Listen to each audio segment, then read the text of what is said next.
Hello students, welcome to my channel. So students, जैसा कि आपके बीए सेकेंड सेमेस्टर की लगभग मैं 30 वीडियोस अपलोड कर चुकी हूँ, जिसमें आपको अपने सभी यूनिट्स पढ़ने के लिए मिल जाएंगे। तो आप लोग BA second semester English literature के नाम से प्लेलिस्ट को चेक कीजिए और उसमें अपने सभी वीडियो सभी यूनिट्स को देखिए और पढ़िए और अच्छे से एग्जाम दीजिए। देखिए, जो आज की वीडियो में हमारा टॉपिक है वो है जो आपके सिलेबस में एक पोएम है अलेक्जेंडर पोप की एन एसे ऑन मैन। तो एन एसे ऑन मैन जो पोएम है, इसमें आपको एपिस्टल सेकेंड पढ़ना है अपने सेकेंड सेमेस्टर में। तो इस एपिस्टल सेकेंड को मैंने बहुत अच्छे से पढ़ा दिया है इस पोएम को। अगर जो भी स्टूडेंट्स अभी तक नहीं पढ़े हैं तो इस पोएम का लिंक मैं आपको डिस्क्रिप्शन बॉक्स में दे दूंगी। आप लोग इस वीडियो को देखने के बाद देख लीजिएगा, क्योंकि जब तक आप लोग पोएम नहीं पढ़ेंगे आप रेफरेंस कॉन्टेंट एक्सप्लेनेशन जो एग्जाम में दिया जाता है कर नहीं पाएंगे। देखिए, कुछ इम्पोर्टेंट एक्सप्लेनेशन मैं आज की वीडियो में बताने वाली हूँ आपको एन एसे ऑन मैन का। तो जो बताने वाली हूँ आपको एक्सप्लेनेशन, वो अक्सर एग्जाम में पूछा जाता है, तो बहुत ध्यान से इसको पढ़िए, इसको देखिएगा और इसको नोट डाउन भी कर लीजिएगा, ताकि एग्जाम में आप इसको अच्छे से तैयार करके जाएं तो अच्छे मार्क्स लेकर आएं। देखिए, पहला आपका है बहुत ही important, he hangs dash but to ill. तो देखिए, आप लोगों ने पोएम पढ़ी होगी अगर मेरे साथ, तो जो आपका एक स्टैंजा था, he hangs between in doubt to act or rest. तो वही वाला आपका स्टैंजा है आज की वीडियो में। देखिए, he hangs dash but to ill. तो चलिए इसको देखते हैं, इसका रेफरेंस देखिए। सबसे पहले, These lines have been taken from an essay on man written by Alexander Pope। देखिए, रेफरेंस तो काफी सिंपल है कि ये जो लाइंस हैं ली गई हैं एन एसे ऑन मैन से, और जिसके राइटर हैं अलेक्जेंडर पोप। तो एग्जाम में इसी तरह से आप लोग लिखिएगा। उसके बाद देखिए इसका कॉन्टेक्स्ट क्या है। देखिए स्टूडेंट्स, जो एक स्टैंजा आपको एग्जाम में दिया जाता है तो रेफरेंस लिखना होता है कि किस पोएम से ये लिया गया है, इसके राइटर कौन है। उसके बाद कॉन्टेक्स्ट आपको लिखना होता है। इसमें आपको बताना होता है कि जो पर्टिकुलर स्टैंजा है तो इसमें पोएट क्या कहना चाह रहा है, तो उसी स्टैंजा का आपको कॉन्टेक्स्ट देना होता है। तो देखिए, the poet presents the real position of man in the universe and his position is in the middle. देखिए, इस वाले स्टैंजा में पोएट क्या बताना चाहता है। पोएट बताना चाहता है कि जो मनुष्यों की, इंसानों की एकदम हकीकत की पोजीशन है इस दुनिया में, इस ब्रह्मांड में, तो उसी पोजीशन को बताता है। अगर जिसने भी इस पोएम को पढ़ा होगा वो बहुत अच्छे से समझ रहे होंगे, तो और जिसने नहीं पढ़ा है एक बार पोएम पढ़ लीजिएगा, तभी आप इसको अच्छे से समझ पाएंगे और एक्सप्लेनेशन कर पाएंगे। तो मतलब जो पोजीशन है इस दुनिया में इंसानों की, एकदम रियल हकीकत की जो पोजीशन है, उसके बारे में पोएट इस स्टैंजा में बताता है। और जो मनुष्यों की जो पोजीशन है वो है एकदम मिडल, यानी कि वो बीच में अटका हुआ है। मतलब हर चीज में उसे डाउट है कि उसे क्या करना चाहिए, क्या नहीं करना चाहिए, हर चीज को लेकर। And he also always doubt in this world. और इस संसार में वो हमेशा ही ऑलवेज, हमेशा डाउट मतलब संदेह में, शक सुबह में रहता है कि उसे क्या करना चाहिए, क्या नहीं करना चाहिए, कौन सा फैसला वो लेगा तो उसके लिए वो फैसला करेक्ट होगा, कौन सा फैसला उसके लिए, उसकी लाइफ के लिए रॉन्ग होगा। तो इन सब चीजों को लेकर मनुष्य बहुत उलझा होता है, हमेशा डाउट में रहता है। तो इस पर्टिकुलर स्टैंजा के अंदर पोएट यही बताना चाहते हैं। तो देखिए, अब आपका एक्सप्लेनेशन है, the poet says that the situation of man is quite uncertain. जो पोएट कह रहा है कि जो मनुष्यों की सिचुएशन है वो कैसी है, अनसर्टेन। अनसर्टेन का मतलब जो निश्चित नहीं है। सर्टेन मतलब होता है ना कि जो एकदम निश्चित हो, एकदम तय हो, ऐसा करेंगे तो ऐसा होगा, एकदम करेक्ट।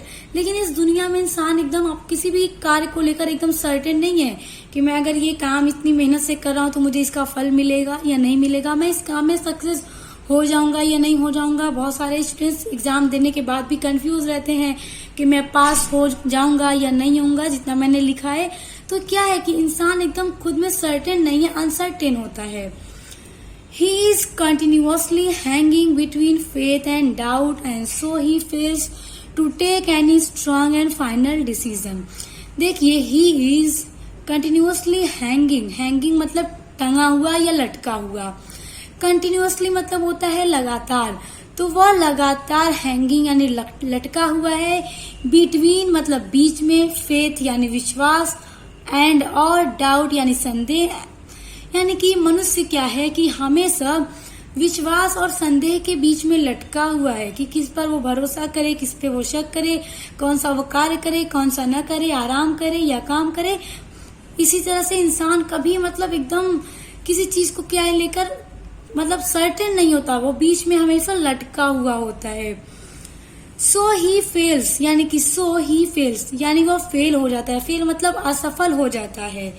टू टेक लेने में, एनी कोई, स्ट्रांग मतलब मजबूत, एंड फाइनल डिसीजन और फाइनल डिसीजन यानी आखिरी निर्णय लेने में।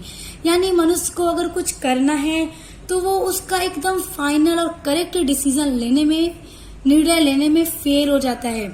मनुष्य कितना भी सोचता है कि मैं इस काम के लिए इस तरह से फैसला कर रहा हूँ, तो वो फैसला खुद भी करता है, मगर समटाइम क्या है वो फेल हो जाता है। वो जो निर्णय लिया होता है, फाइनल डिसीजन उसने लिया होता है, वो उसका स्ट्रांग डिसीजन नहीं हो पाता, बल्कि उसके कार्यों को फेल कर देता है, उसे असफल कर देता है। He cannot make certain whether he should work or not. देखिए, he cannot make certain यानी वह नहीं बन पाता है एकदम certain निश्चित, whether he should यानी उसे करना चाहिए, work or not यानी उसे कोई मतलब इस चीज में वो एकदम सर्टेन नहीं है, निश्चित नहीं है कि उसे वर्क करना चाहिए या नहीं करना चाहिए। मतलब अगर इंसान सोचे मैं ये काम करूंगा बहुत मेहनत से तो मुझे इसका ये फल मिलेगा, या मैं सक्सेस हो जाऊंगा तो सक्सेस होने के बाद मुझे ये चीज मिलेगी, तो इंसान तो पहली बात इस चीज में सर्टेन नहीं है कि पता नहीं वो सक्सेस होगा या नहीं होगा। फिर जब उसे वो काम करना होता है तो उसके मन में ख्याल आएगा पता नहीं मैं ये काम जो करूंगा सक्सेस होऊंगा या ना होऊंगा। दूसरी बात ये कि अगर सक्सेस न होने का ख्याल उसके दिमाग में आ गया तो फिर वो सोचेगा कि ये काम करूं भी कि ना करूं। तो मतलब इंसान कभी किसी चीज को लेकर सर्टेन नहीं होता है, एकदम निश्चित नहीं होता है, श्योर नहीं होता है। तो पोएट इस पोएम में सिर्फ मनुष्यों की इसी बात को लेकर बताते हैं।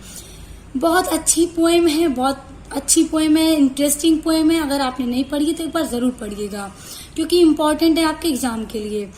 His state in the universe is also equally uncertain because it is unable to decide for him whether he should work like animal or like God. देखिए, जो मनुष्य है इस संसार में कभी इक्वली अनसर्टेन होता है, मतलब एकदम अनसर्टेन होता है। मैंने आपको बताया क्योंकि वो अनेबल होता है, मतलब असमर्थ होता है डिसाइड, मतलब किसी भी चीज को डिसाइड करने में कि ही शुड वर्क लाइक यानी कि उसे मनुष्यों की तरह, यानी कि उसे एनिमल्स यानी जानवरों की तरह एक्ट करना चाहिए। वो अपने आप को जानवर समझे, और लाइक गॉड या फिर वो अपने आप को गॉड समझे। तो मनुष्य इस चीज में भी कंफ्यूज होता है क्योंकि मनुष्यों के अंदर ये दोनों चीजें होती हैं, जानवरों वाली भी और गॉड वाली भी। तो मतलब वो कंफ्यूज होता है कि वो खुद को गॉड समझे या खुद को एनिमल समझे। अब आगे देखिए, इसी एक्सप्लेनेशन में ये भी है, he is born to die. He is मनुष्यों के लिए ही का यूज हो रहा है। वह पैदा हुआ है, बॉर्न मतलब पैदा हुआ है, टू डाई मरने के लिए। देखिए, मनुष्य अगर पैदा होता है तो जाहिर सी बात है एक दिन उसका मरना तय है, आज नहीं कल मरना ही मरना है, हर किसी को मौत आनी ही आनी है। तो इंसान पैदा हुआ है किस लिए? मरने के लिए। His wisdom and intelligence often take him to the wrong path. देखिए, पोएट इस पोएम में एक ये भी बात बताते हैं कि जो मनुष्य है वो बहुत ज्ञानी है, बहुत पढ़ा लिखा है, एजुकेटेड है, इंटेलिजेंट भी है, मगर फिर भी वो हमेशा गलत रास्ता चुन लेता है और गलत काम कर देता है। मतलब एकदम ज्ञानी होने के साथ भी वो अज्ञानी है, उसे पूरी तरह से ज्ञान नहीं है। तो वही पोएट के कहने का मतलब है कि उसकी जो विजडम है, उसकी इंटेलिजेंस जो है, वो उसकी जो बुद्धि है, उससे take him to the wrong path. Path मतलब रास्ता, रॉन्ग मतलब गलत मार्ग, यानी रॉन्ग मतलब गलत, पैथ मतलब मार्ग या रास्ता। तो उसकी ये जो विजडम है, बुद्धिमानी है, इंटेलिजेंस जो है, फिर भी उसे टेक करने में यानी लेने में, फैसला लेने में गलत रास्ता दिखा देती है। मतलब वो ज्ञानी होने के साथ साथ अज्ञानी है, पूरी तरह से वो ज्ञानी नहीं है। He is not certain whether he should work for a better next life or be happy in material gains. देखिए, he is not certain, वह certain नहीं है, वो निश्चित नहीं है. Whether he should work, यानी उसे वर्क करना चाहिए for a better next life और be happy in material gains, यानी कि वो इसमें भी सर्टेन नहीं है कि उसे कौन सा कार्य करना चाहिए जो उसकी लाइफ में, उसकी जिंदगी में खुशी दे सकती है, उसे उसके लिए खुशी की बाइस हो सकती है, उसे आनंद दे सकती है. मतलब इंसान की जिंदगी में आज खुशी है तो कभी गम भी हो सकता है.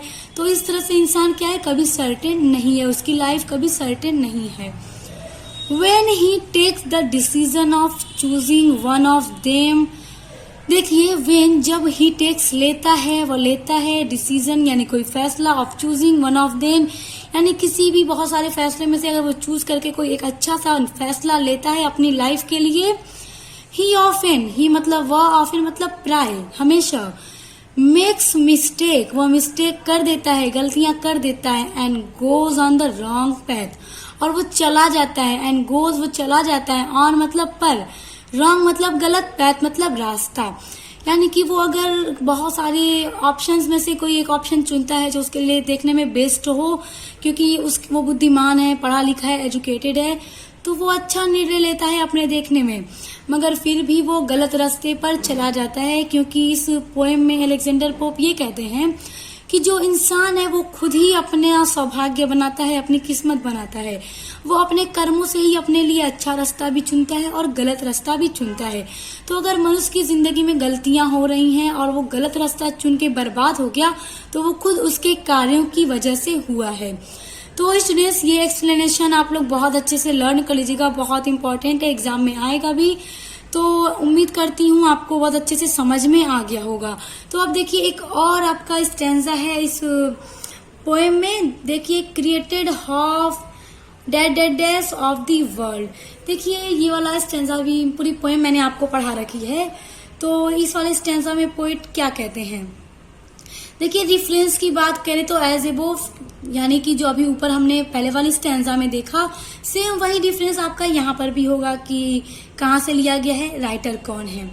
तो ये तो सेम हो गया, आपका कॉन्टेक्स्ट आपका चेंज हो जाएगा, क्योंकि अब इस पर्टिकुलर स्टैंजा के अंदर पोएट क्या बात कहना चाहता है, वो बात अभी आपको इस कॉन्टेक्स्ट में देनी होगी. तो देखिए, ये वाला जो स्टैंजा था, इसमें पोएट ये बता रहे थे कि जो इंसान है, पहले कॉन्टेक्स्ट देख लीजिए. The poet says that the man has made two swings continuously between rise and fall. The poet says, poet कहते हैं that the man has made two swings continuously. Swings मतलब झूला या झूल रहा है, continuously मतलब होता है लगातार.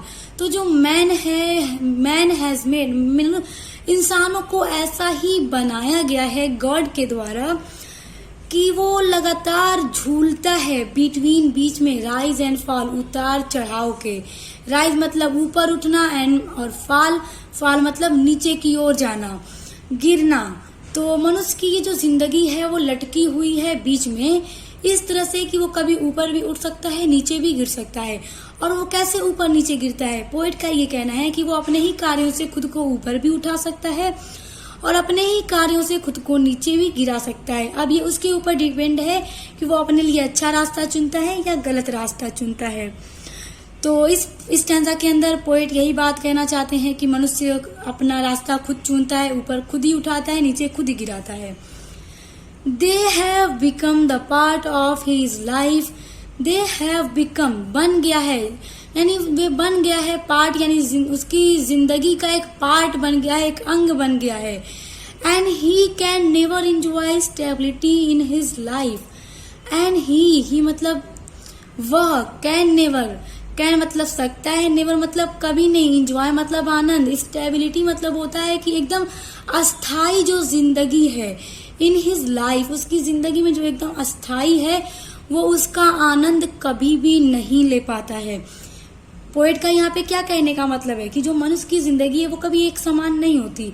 आज उसकी जिंदगी में बहुत खुशियां हैं, बहुत ऊपर है, तो वो कुछ अगर गलतियां कर दे, कुछ मिस्टेक कर दे, तो उसकी जिंदगी का आराम खत्म हो सकता है. उसका जो अच्छा रास्ता है, जो ऊपर की ओर उसे ले गया है, उसे उसकी एक गलती नीचे भी गिरा सकती है। तो वह हमेशा उस अस्थायी जीवन का आनंद नहीं ले पाता, वो अपने कर्मों से नीचे भी गिर सकता है। तो पोएट इस स्टैंजा में यही कहते हैं। अब आइए इसका एक्सप्लेनेशन देखते हैं। अब इस वाले का एक्सप्लेनेशन देखिए स्टूडेंट्स।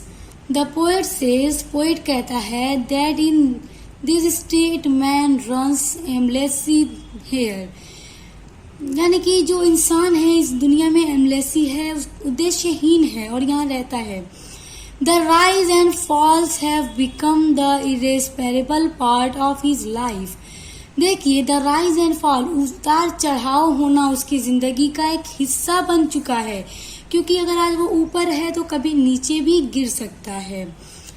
एंड और ही कंटिन्यूअसली, वह लगातार, स्विंग्स मतलब झूलता है, बिटवीन देम यानी इनके बीच में, यानी कि उतार चढ़ाव के बीच में वो लगातार क्या है, झूलता रहता है। मतलब एकदम सर्टेनिटी नहीं है उसकी लाइफ में।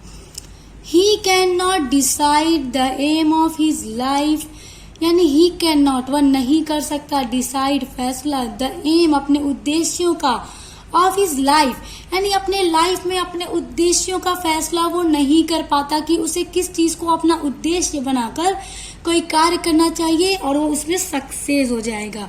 क्योंकि पहली बात कि जब वो कोई एम बनाएगा तो उसके दिमाग में ये ख्याल आएगा, फौरन उसके दिमाग में डाउट आ जाएगा कि मैं अगर ये काम करूंगा तो सक्सेस होऊंगा भी या नहीं होऊंगा। तो पहली बार डाउट आ गया, होऊंगा या नहीं होऊंगा। अब जब डाउट आ गया मनुष्य के दिमाग में तो अब सोचेगा इसे एम बनाकर क्या फायदा, काम करने से क्या फायदा। तो इसीलिए वो कभी एक चीज पर डिपेंड ही नहीं है, उसे हमेशा हमेशा डाउट लगा रहता है। देखिए, because there is no stability, यानी कि वो उद्देश्य ही नहीं बना पाता, क्योंकि यहाँ पर क्या है, स्टेबिलिटी नहीं है, सर्टेनिटी नहीं है, निश्चित नहीं है किसी चीज को वो लेकर के। Man works according to his ideas, जो मैन है, मनुष्य है, वर्क्स कार्य करता है, अकॉर्डिंग टू हीज आइडियाज अपने विचारों के अनुसार मनुष्य क्या है, कार्य करता है।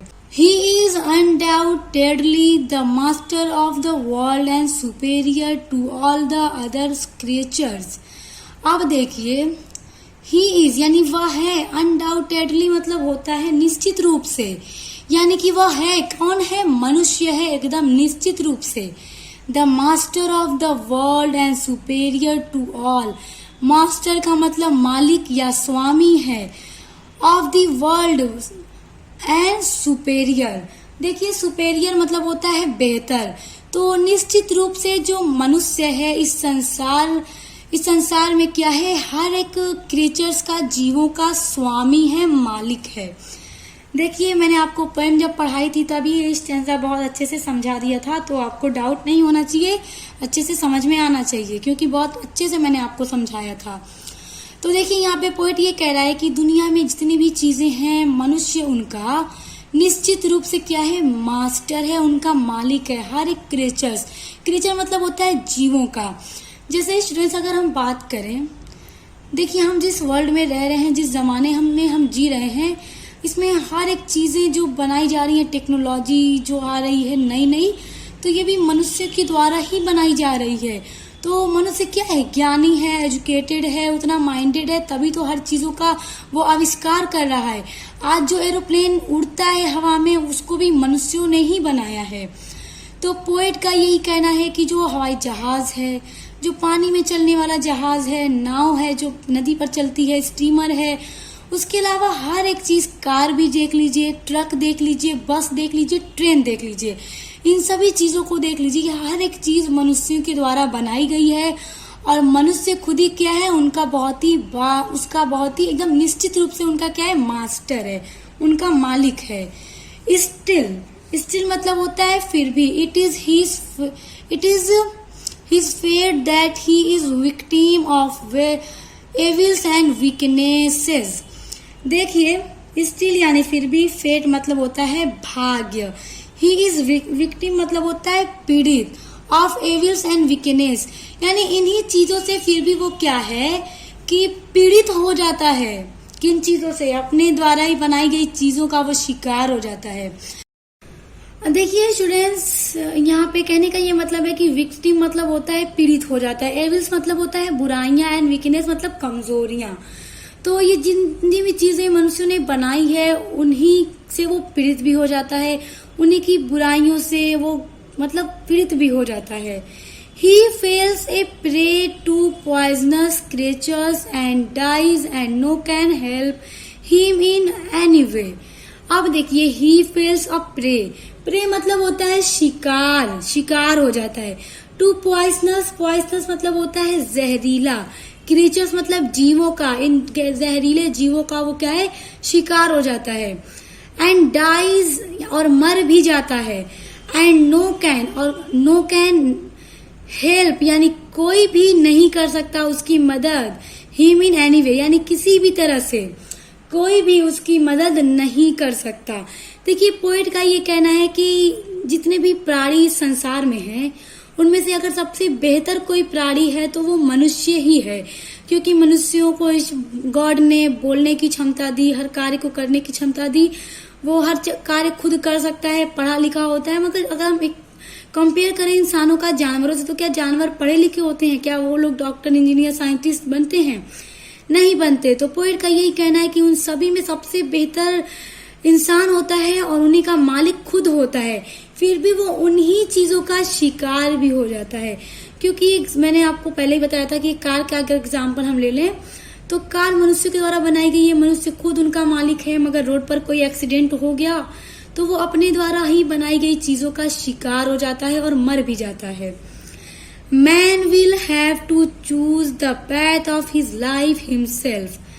देखिए मैन जो मनुष्य है, जो इंसान है, विल हैव टू चूज खुद चुनता है या चुनेगा, द पैथ यानी रास्ता, ऑफ हिज लाइफ अपनी जिंदगी का, हिमसेल्फ यानी खुद से। यानी इंसान अपने जिंदगी में कोई भी रास्ता अपने लिए चुनता है तो वो खुद ही चुनता है और खुद ही चुनेगा। इट मे बी राइट और रॉन्ग। अब उसने जो रास्ता चुना खुद से, इट मे बी यह हो सकता है, मे बी मतलब शायद, ये हो सकता है, राइट सही भी हो सकता है, सच भी हो सकता है, और रॉन्ग गलत भी हो सकता है। यानी उसके द्वारा लिया गया जो पथ है, जो रास्ता है, वो सच भी हो सकता है, अच्छा भी हो सकता है, और रॉन्ग गलत भी हो सकता है। He is often led to commit numberless evils। देखिए he is often, ही मतलब वह, is मतलब है, often मतलब प्राय, led to commits यानी करता है, numberless यानी कि असंख्य, यानी नंबरलेस का मतलब जिसकी कोई गिनती नहीं है, एविल्स मतलब बुराइयां, यानी कि मनुष्य अपनी जिंदगी में नंबरलेस गलतियां करता है, वो हमेशा मिस्टेक करता ही रहता है। वो ज्ञानी है मगर फिर भी अज्ञानी है, अपनी ही चीजों का वो शिकार भी है, मतलब और गलतियां वो हर वक्त करता है। सही रास्ता चुना, गलत रास्ता चुना, मतलब अपने रास्तों का, सही अच्छे बुरे रास्तों का भी वो खुद ही हकदार है, खुद ही चुनने वाला है, और गलतियां तो वो लगातार अपनी जिंदगी भर में करता ही रहता है। The structure of man is so complicated. देखिए स्ट्रक्चर यानी जो मनुष्य की बनावट है, जो उसकी स्ट्रक्चर है, जो मैन इज सो कॉम्प्लिकेटेड यानी एकदम कॉम्प्लिकेटेड है, उलझी हुई है अपने आप में भी, जो समझ में ना आती हो। यानी मनुष्य का जो स्ट्रक्चर है अपने आप में ही एकदम कॉम्प्लिकेटेड है, जो समझ में नहीं आता है। दैट नोबडी कैन, यानी नोबडी मतलब कोई भी नहीं, कैन मतलब सकता, nobody can easily understand him, यानी कि वो अपने आप में ही इतना कॉम्प्लिकेटेड है। कौन कॉम्प्लिकेटेड है? मनुष्य। तो नोबडी कैन यानी कोई भी उसे इजिली अंडरस्टैंड नहीं कर सकता, समझ नहीं सकता। He is his own glorifier and ridicules. देखिए स्टूडेंट्स, ग्लोरीफायर मतलब होता है गौरववंती या गौरव कह सकते हैं, और रिडिक्यूल्स मतलब होता है उपहास। तो ही इज हिज ओन यानी कि वह स्वयं ही अपना गौरव एवं उपहास करता होता है, यानी खुद ही वो अपने लिए गौरव भी होता है, उपहास करता भी होता है, मतलब वो खुद ही में कॉम्प्लिकेटेड है बहुत। देखिए पोएम की जो एंड वाली लाइन थी, जब मैंने आपको पोएम पढ़ाया था, तो पोएट यही कहते हैं कि वो अपने आप में एकदम उलझा हुआ है, कॉम्प्लिकेटेड है, उसे समझना आसान भी नहीं है, और वो अपने आप में खुद एक क्या है, मजाक है। जब आपने पढ़ी होगी वो पोएम मेरे साथ, तो आपने देखा होगा कि पोएट लास्ट वाली लाइन में यही कहते हैं कि वो अपने आप में एक पहेली है और अपने आप में ही एक मजाक है। तो आप लोग पोएम पढ़ लीजिएगा और ये जो स्टैंजा आज की वीडियो मैंने आपको बताया आप इनको अच्छे से नोट डाउन कर लीजिएगा। बहुत इंपॉर्टेंट है, एग्जाम में आपके ये आ सकते हैं, बहुत इंपॉर्टेंट है। और पोएम भी लिंक आप देखिए डिस्क्रिप्शन बॉक्स में और उनको जाकर पढ़ लीजिए, क्योंकि पोएम पढ़ना भी आपका उतना ही इम्पोर्टेंट है। तो अब मिलते हैं नेक्स्ट वीडियो के साथ।